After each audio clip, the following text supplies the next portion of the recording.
हो गया। अब ध्यान देना, क्यों द्रव्यमान केंद्र सेंटर ऑफ मास पढ़ रहे हैं, समझो बात को ध्यान से। इसके पहले तक, इसके पहले तक चाहे वो बाल्टी होता आते थे, इंसान था, इंसान पत्थर का टुकड़ा हो, तो द्रव्यमान की तरह, एक पॉइंट मास की तरह बनाते थे। बात समझ में आ रहा है? जब हम लोग प्रोजेक्टाइल मोशन पढ़े थे, तो मान लो किसी किसी भी को भी आ गया, क्योंकि उनको नहीं फेंका जा तो यहां पर जो है था भारी द्रव्यमान का द्रव्यमान, ये हम लोग ऐसे ही बनाते थे, देखो ऐसे आराम से जो है इसका दिखाते हुए कि वस्तु ऐसे चलते चलते जमीन पर गिर जाएगा। जबकि ध्यान देना, यहां पर जो है अगर हम प्रैक्टिकली देखें मार्कर को लेकर के, तो देखो यहां पर, देखो गिरा ना जी, उठाओ उठाओ उठाओ, एक दो बार और उठा देना, रुक जाओ। जैसे मान लो हम इसको,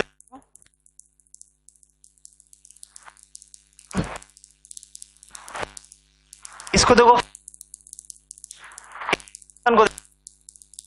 क्या वहां क्या वहां फिर उठाना पड़े। अरे मेन इसकी गति को देखो ध्यान से, गति कर रहा है, देख रहे हो? रहने दो। ये कैसा जा रहा था? ऐसे जा रहा था, ऐसे ऐसे नाचते हुए ऐसे, अब गिर रहा था, देखेंगे नहीं ध्यान से, एक बार देखोगे, देखो देखना ध्यान से कैसे गिर रहा है, वो ऐसे नाचते हुए गिर रहा है। अब ये बताओ कि किसी भी को जब हम लोग फेंक रहे थे, तो अब इसको स्लो मोशन में था, अब ये तो एक पूरा लंबाई हो गया ना, 36 है, मान लो अधिकतम ऊंचाई पर गया, जब यहां से उठ करके अधिकतम ऊंचाई पर गया, तो यहां से मान लो ये तल है, तो यहां से अधिकतम ऊंचाई जो लिखते थे u square sine square theta upon g, u square sine square theta upon g, यही तो अधिकतम ऊंचाई का फॉर्मूला था। याद है? सब भूल गए जी? रेंज का फॉर्मूला बताओ, परास का फॉर्मूला बताओ, क्या होता था? तुम लोग कुछ पढ़ ही के नहीं आ रहे जो है। U square sine 2 theta upon g था। टाइम ऑफ फ्लाइट का बताओ जी, तुम खड़े हो बताओ, नहीं बैठे बैठे बताओ, टाइम ऑफ फ्लाइट का बताओ, ओडियन काल का फॉर्मूला क्या होता है? हम्म,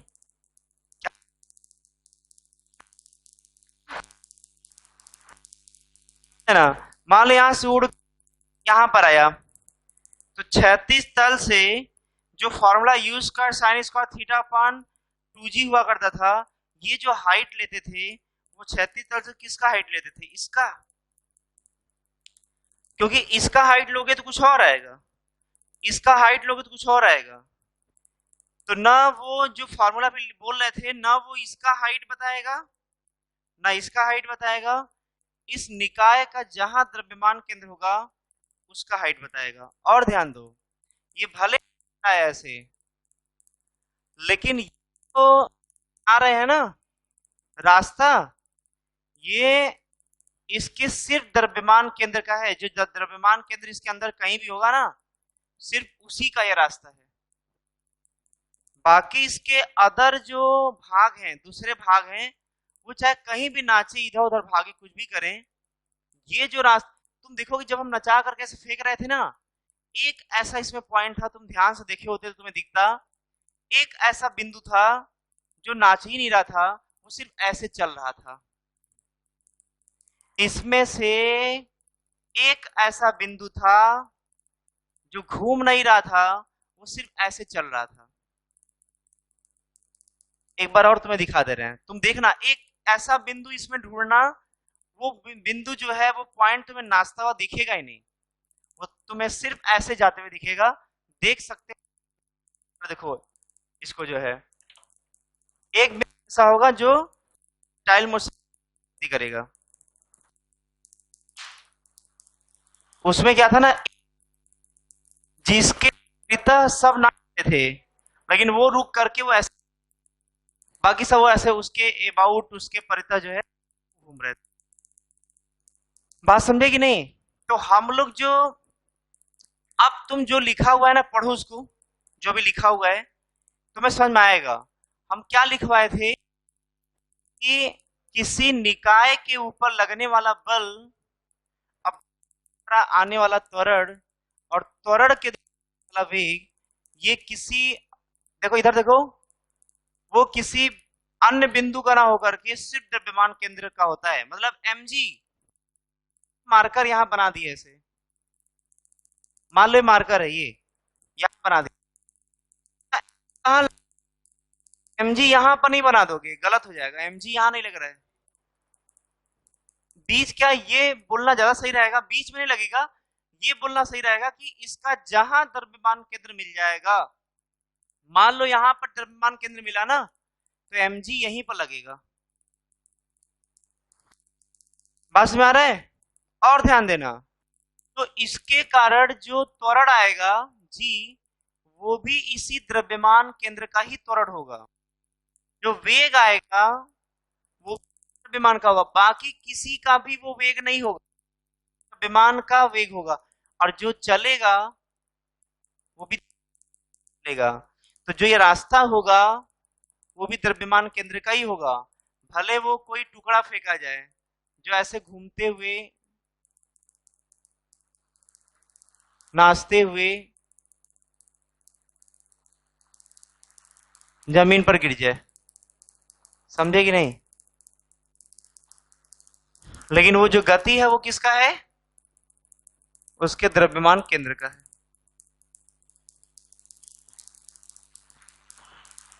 तो जो भी लिखे हो ना, उसको अगर डायग्राम वाइज समझना चाहते हो तो जो लिखे उसको ऐसे बना लो, यहाँ पर जो गति कर रहा है वो कोई और नहीं, केंद्र गति कर रहा है, क्योंकि फोर्स भी उसी के ऊपर लगेगा, त्वरण भी उसी के ऊपर आएगा, द्रव्यमान केंद्र पर ही आएगा, वेग भी द्रव्यमान केंद्र का आएगा, रास्ता भी द्रव्यमान केंद्र का, सब कुछ द्रव्यमान केंद्र का होगा, और बाकी किसी से कोई मतलब नहीं है।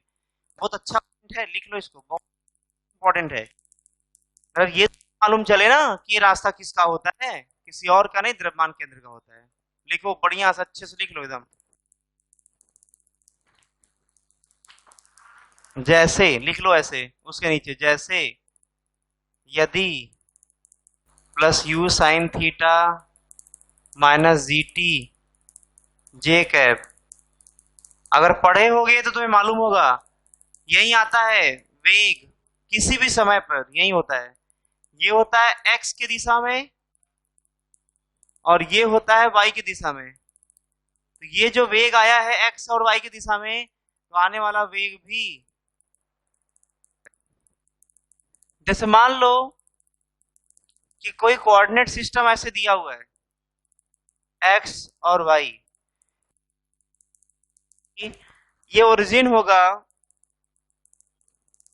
तभी तो क्या कर पाएंगे ना कि वस्तु कहां कहां पर है। मान लो किसी सिस्टम या निकाय का, मान लो m1 द्रव्यमान यहां रखा हुआ है, m2 द्रव्यमान यहां रखा हुआ है, m3 द्रव्यमान यहां रखा हुआ है, इसका कोऑर्डिनेट x1 y1 है, इसका x2 y2 है, इसका x3 y3।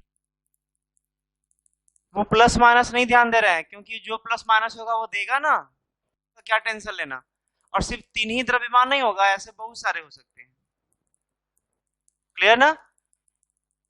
देखो ये अपने आप में है, एक वस्तु है, ये अपने आप में एक वस्तु है, ये अपने आप में, लेकिन हम तीनों को किसी एक टुकड़े का ही पार्ट मान लें, मतलब निकाय या सिस्टम मान लें तो ये तीनों तीन नहीं रह जाएंगे, तीनों एक हो जाएंगे।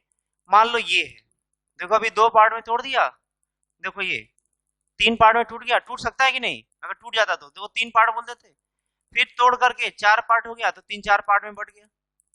तो तीनों क्या होते, चारों क्या होते, अलग अलग पार्ट होते इसकी इसकी तरह। लेकिन बताओ सब मिलकर के एक होगा कि नहीं? अब तुम्हारे मानने के ऊपर है। मान लो ये दूरी यहाँ पर ऐसे ही है, दूरी ऐसे ही, तो हम चाहें तो इन दोनों को दो न मान करके दोनों को एक मान सकते हैं, तो बोल देंगे एक निकाय हो गया, एक सिस्टम हो गया। और ऐसा थोड़ी ना कि एक है, अगर सही मामले में कहा जाए तो ये एक एक परमाणु से मिलकर बना हुआ है। और अगर हर परमाणु को अलग अलग कर दें तो ये कई सारे परमाणु से मिलकर बना हुआ है। तो वैसे ही ये सिस्टम जब कई परमाणु से मिलकर बना हुआ है, कई टुकड़ों से मिलकर बना हुआ है, तब ये एक बना है। तो वैसे दिमाग में इसको भी बैठा लो, जब कई पूरा एक मान, इसमें तो सब एक दूसरे से लगे हुए हैं, जहां जाएंगे सब साथ जाएंगे, जहां जाएंगे साथ नहीं जाएंगे, जाना हो जाएंगे। तो यहाँ पर तो सरल, इसको तो एक मानना तो एक दिमाग में बैठता है कि ये एक जैसा लग रहा है। सर देखिए सब एक दूसरे चिपके हुए हैं, सब एक जैसे लग रहा है। एक जैसे कहने का मतलब कि एक जो है शेप बन गया इसका मार्कर जैसा, और ये एक माना जा सकता है कि अच्छा ये एक है।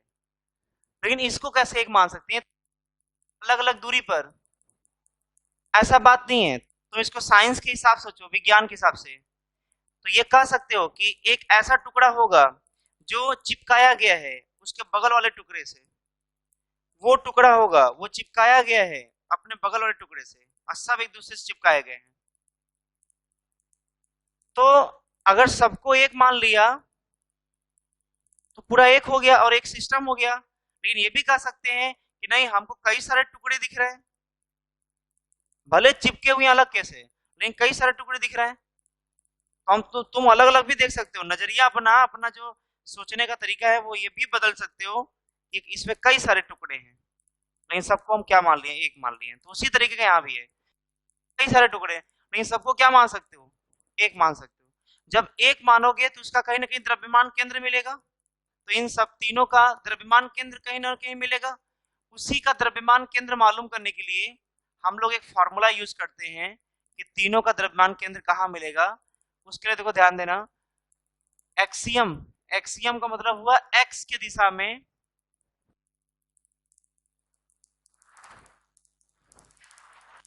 एक्स सेंटर ऑफ मास का कोऑर्डिनेट। क्योंकि ध्यान देना जितने भी मास वो दो कोऑर्डिनेट में बदलना है। एक्स देखो, तो एक्स में अलग सेंटर ऑफ मास का कोऑर्डिनेट पता करोगे फॉर्मूले से, क्या फॉर्मूला भी लिखवा रहे हैं, और वाई के डायरेक्शन में, वाई की दिशा में अलग फॉर्मूले से पता करोगे क्या होगा, तो उसका द्रव्यमान गुणे उसी का जिस कोऑर्डिनेट में निकालना है सेंटर ऑफ मास, उससे गुणा करोगे। जैसे मान लो यहाँ पे इसका लिखना है तो m2 को x2 में गुणा करोगे जोड़ करके, और ऐसे से मान लो तीसरे को भी लिखोगे, या तीसरा ना होकर के मान लो कई सारे द्रव्यमान होते हैं तो सबको लिखते ऐसे बटे पूरे द्रव्यमान क्या कर देंगे, जोड़ देंगे। बताओ उसी तरीके से y की दिशा में अगर द्रव्यमान केंद्र पता करना हो इन तीनों को मिला करके, m1 y1 m2 y2 plus m3 y3 वगैरह वगैरह divided by m1 plus m2 plus dash dash. Clear ना?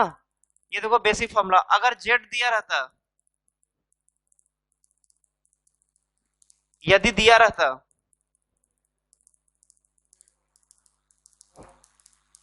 तो लिख सकते थे कि नहीं, m1 z1 plus m2 z2 by m1 plus m2। Note कर लो,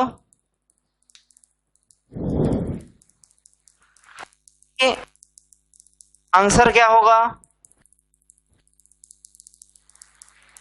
आंसर होगा आरसीएम बराबर XCM I cap plus YCM J cap plus ZCm K cap.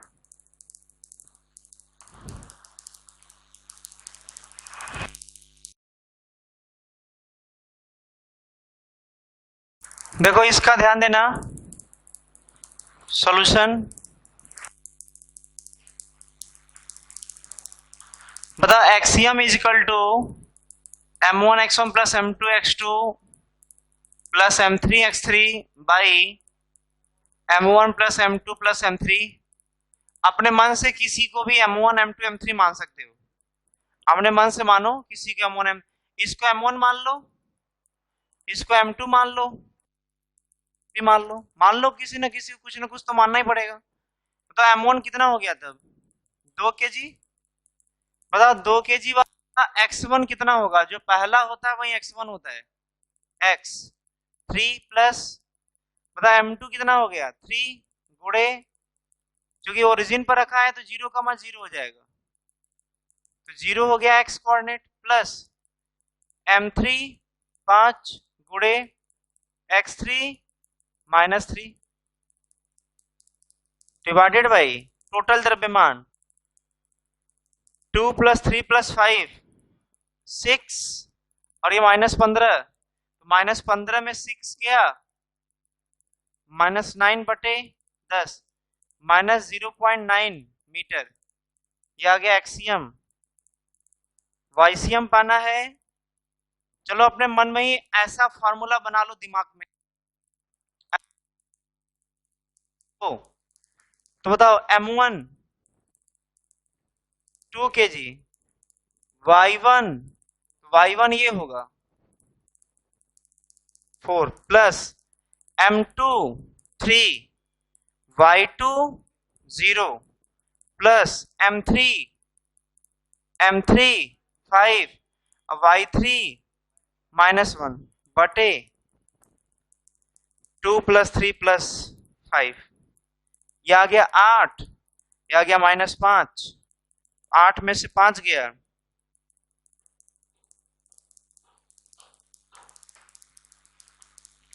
अब लिखना चाहते हो आंसर तो लिखोगे ऐसे, सेंटर ऑफ मास सिस्टम का बराबर -0.9 मीटर आई कैप प्लस 0.3 जे कैप मीटर, ये क्या है आंसर। नोट कर, आगे बढ़ते हैं।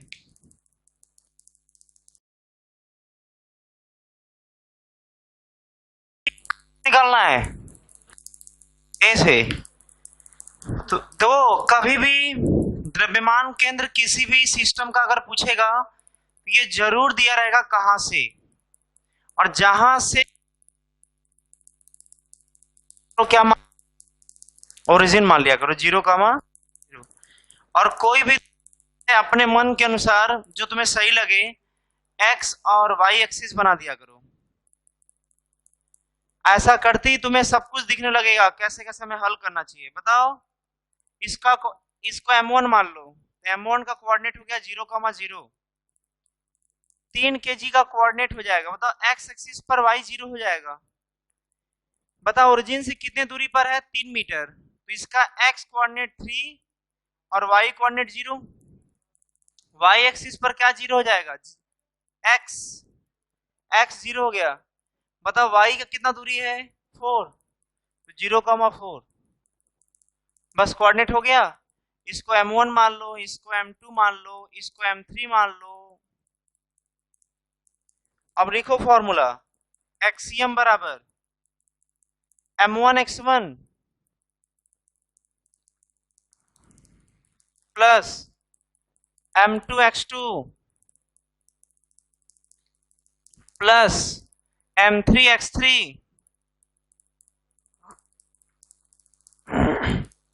डिवाइडेड बाई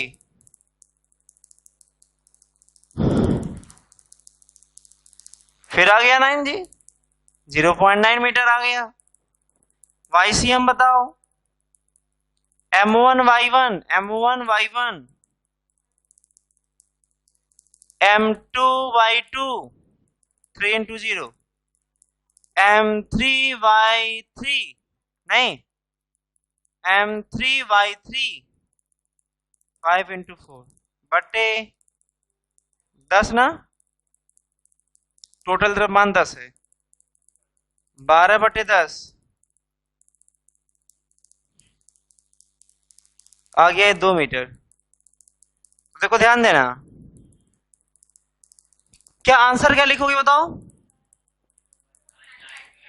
क्या 0.9 आई कैप प्लस 2 जे कैप ये लिखोगे? तक ध्यान देना। अरे आई यूज करते हैं जब एक्सिस दिया होता है। तुम क्वेश्चन वाले डायग्राम में देखो, एक्स और वाई एक्सिस दिख रहा है क्या क्वेश्चन में? तो कहां से आई कैप जे कैप आ गया? अरे हम लोग हल करने के लिए अपने सुविधा के लिए एक्स एक्सिस और वाई एक्सिस माने थे, अपने सुविधा के लिए दिया। इसका जवाब ऐसा होना, मॉड निकालो, इसका मॉड वैल्यू ए से द्रव्यमान केंद्र का दूरी, सेंटर ऑफ मास का दूरी तो जाएगा, मॉड वैल्यू निकालो जी, इसका मैग्नीट्यूड निकालो, ये तो वेक्टर के फॉर्म में है, इसका मैग्नीट्यूड निकालोगे 0.9 का होल स्क्वायर प्लस 2 का स्क्वायर, आ गया रूट में 0.81 प्लस 4, जाएगा रूट में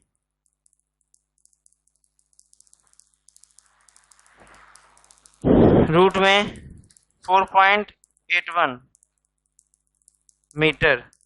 बताइए क्या है, क्या है ये? बिंदु ए से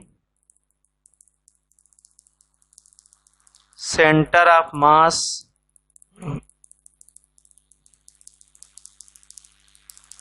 की दूरी ये है।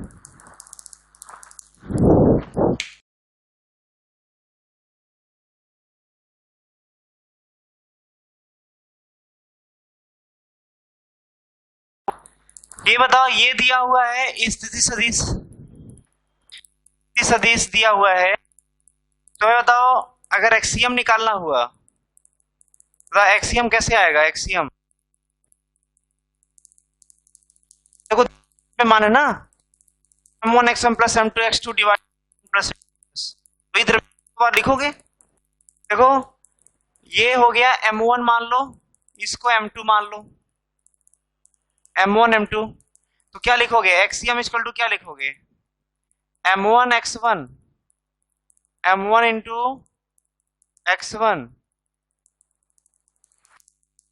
प्लस m2 x2, m2 कितना है 3, x2 कितना -2 divided by m1 plus m2 यही होता है,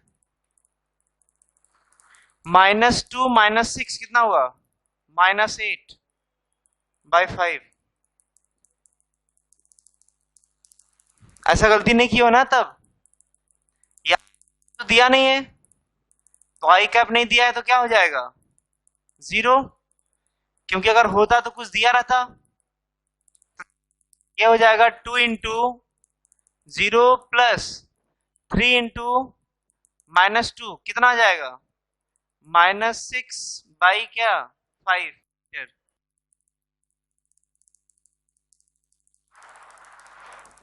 बाई के m1 y1, m1 हो गया 2 kg गुड़े y1 से, देखो शुरू हो रहा है, आई 0 था, ये हो जाएगा -1 प्लस m2 y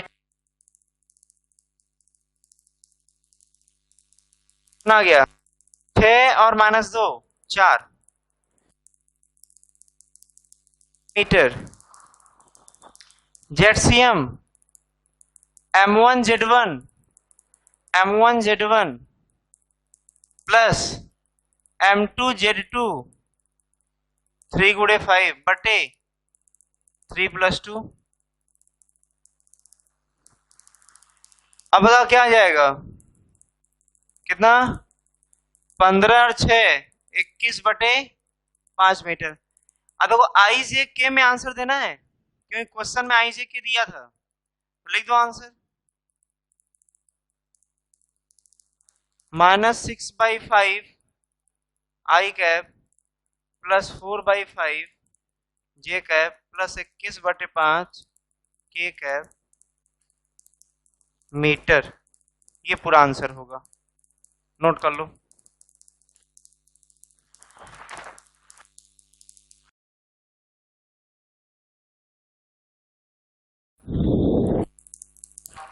देखो इधर कितना एक्स एक्सिस मान लो, इधर वाई एक्सिस मान लो। ए से पूछ रहा है, इसको 0,0 ओरिजिन मान लिया। इसका कोऑर्डिनेट हो गया 0,0, इसका कोऑर्डिनेट हो जाएगा x, y, तो x आ जाएगा a, x एक्सिस पर y 0 होता है। इसका देखो ध्यान देना, जो x कोऑर्डिनेट होगा वो तो a/2 हो गया।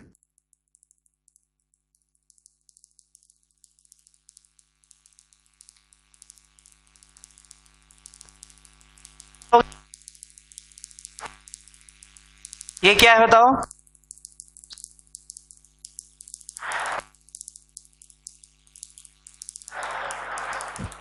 तो बताओ, a हो गया। ये जो y है, y बराबर रूट में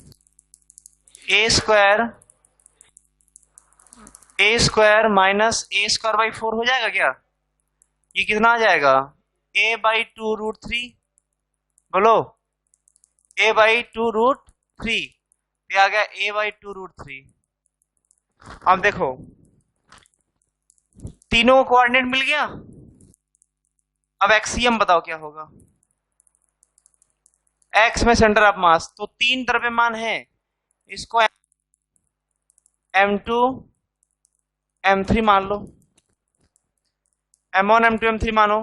बताओ m1 1 गुणे x1 0, m2 2 kg गुणे x2 a, m3 3 kg गुणे क्या x3 बटे 1 2 3। ये आ गया 3/2 और ये कितना आ जाएगा? 7a/12। सही है क्या? 7a/12 metre. ये आ गया एक्सियम। बताओ वाइसियम क्या होगा? वाइसियम बताओ। तो m1 y1 1 गुणे 0, m2 y2 2 गुणे 0, m3 y3 3 गुणे a/2√3 बटे 1 2 3। आ गया 3√3 बाई, अच्छा ये 12a ना, ये आएगा √3/4a। ये होगा, देख लो, हल कर लो जी। अब देखो आंसर क्या आएगा। तो ए से सेंटर ऑफ मास, सीएम मतलब जी सेंटर ऑफ मास, ए से सेंटर ऑफ मास क्या होगा?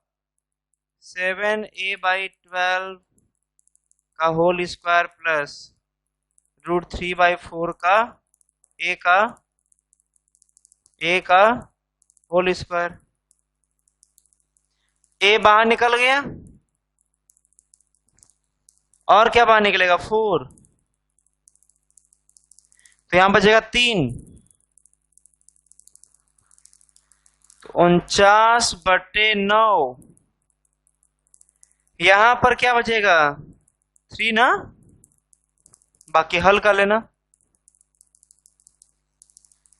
हल कर लेना जी, जितना आएगा उतना लिख देना।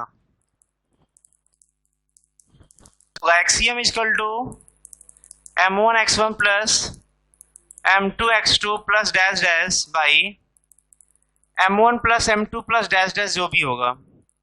बताओ ये सेंटर ऑफ मास का x पोजीशन है। सेंटर ऑफ मास का क्या है? ये x पोजीशन। जब इसको डिफरेंशिएट करोगे टाइम के रिस्पेक्ट में तो आ जाएगा वेलोसिटी x में, x के डायरेक्शन में वेलोसिटी किसका? सेंटर ऑफ मास का, सेंटर ऑफ मास का एक्स की दिशा में वेग बराबर हो जाएगा, देखो नीचे जो भी है वो तो कांस्टेंट है तो उसको अलग कर लो, जितने भी 1/, के कांस्टेंट लिया, जो है उसको देखो ध्यान से,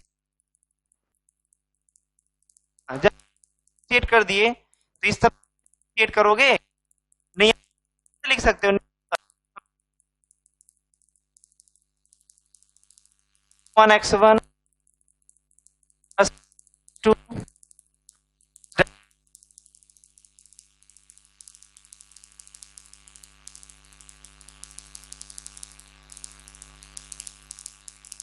टाइम, देखो टाइम के रिस्पेक्ट में इस तरफ डिफरेंशिएट करोगे तो इस तरफ भी करोगे।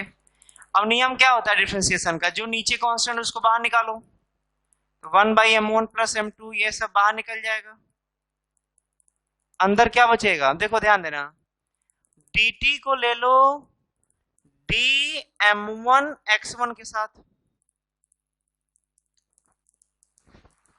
dm1x1 ले लो, dm1x1 बाई क्या dt plus dm2x2 by dt ले सकते हो, dm2x2 बाई क्या dt plus dash dash 1/m1 plus 1/m2 plus dash dash. अच्छा अब आ जाओ फिर लिखो, बता m1 क्या हो गया बाहर, क्योंकि डिफरेंशिएशन में कोई भी नियत वैल्यू होता है तो बाहर आ जाता है, तो आ गया बाहर, अंदर तब क्या बचेगा dx1 बाई dt, बताओ dx1 बाई dt को v1 लिख सकते हो, dx2 बाई dt को v2 लिख सकते हो,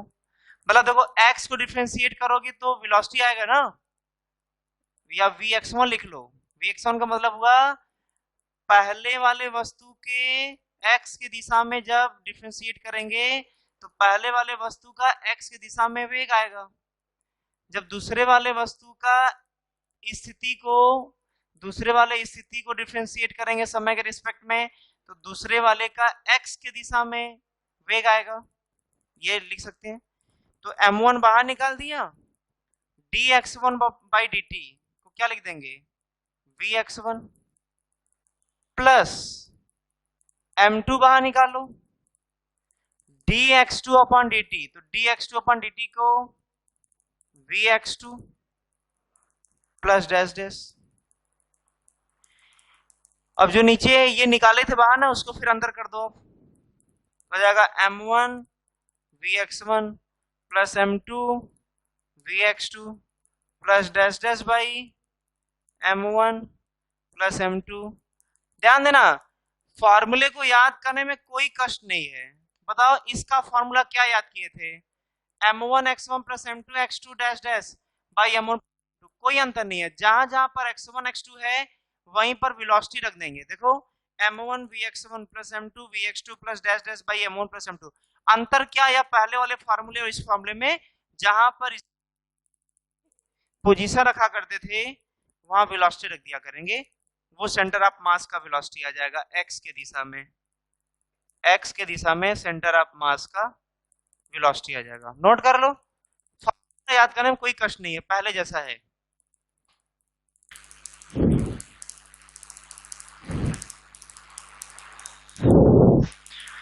बताओ इसी प्रकार जैसे x की दिशा में लिखे हो y की दिशा में भी सेंटर ऑफ मास का फॉर्मूला लिखा जा सकता है, कोई दिक्कत है क्या, कोई दिक्कत नहीं है। z के दिशा के लिए